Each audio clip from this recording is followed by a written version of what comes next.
8h38 sur Europe 1, notre santé avec le médecin d'Europe 1, le docteur Jimmy Mohamed. Bonjour Jimmy. Bonjour Mathieu, bonjour à tous. Une excellente nouvelle ce matin. Écoutez bien, il serait possible, grâce à l'intelligence artificielle, de prédire les comportements suicidaires chez les étudiants.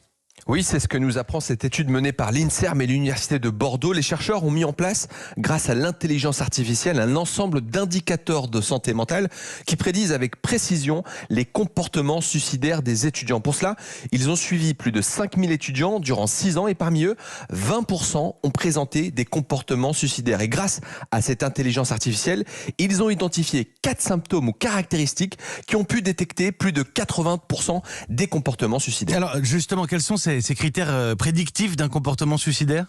Alors 3 critères sont assez communs à ceux des autres adultes, à savoir de l'anxiété, avoir des pensées suicidaires ou des symptômes de dépression. Mais là où l'intelligence artificielle a pu apporter de nouvelles connaissances, c'est qu'elle a pu mettre en évidence qu'une baisse de l'estime de soi fait partie des facteurs prédictifs de passage à l'acte suicidaire chez les étudiants. En clair, un jeune qui serait mal dans sa peau à cause d'un stress de réussite lié à l'université ou qui aurait peur pour son diplôme, qui ne valent pas grand-chose, notamment à cause de la crise du Covid, ou de ne pas trouver de job à l'issue de sa formation, peuvent être des éléments précipitants vers un passage à l'acte. D'autant que la dépression de l'adulte jeune ou de l'étudiant reste un tabou.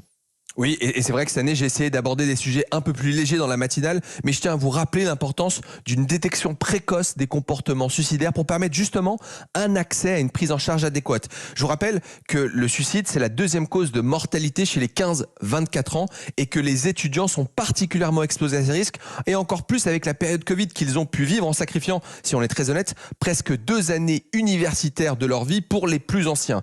La bonne nouvelle, c'est qu'il existe des questionnaires et des échelles psychologiques pour évaluer l'anxiété et la dépression, qu'il serait possible de diffuser le plus possible dans la population pour dépister le plus précocement les étudiants à risque de dépression pour mieux les aider, car oui, des solutions et des traitements existent. Merci Jimmy Mohamed, c'est le médecin d'Europe 1 qu'on retrouve tous les matins et tout à l'heure de 15h à 16h sans rendez-vous, c'est l'émission Santé d'Europe 1 avec Mélanie Gomez.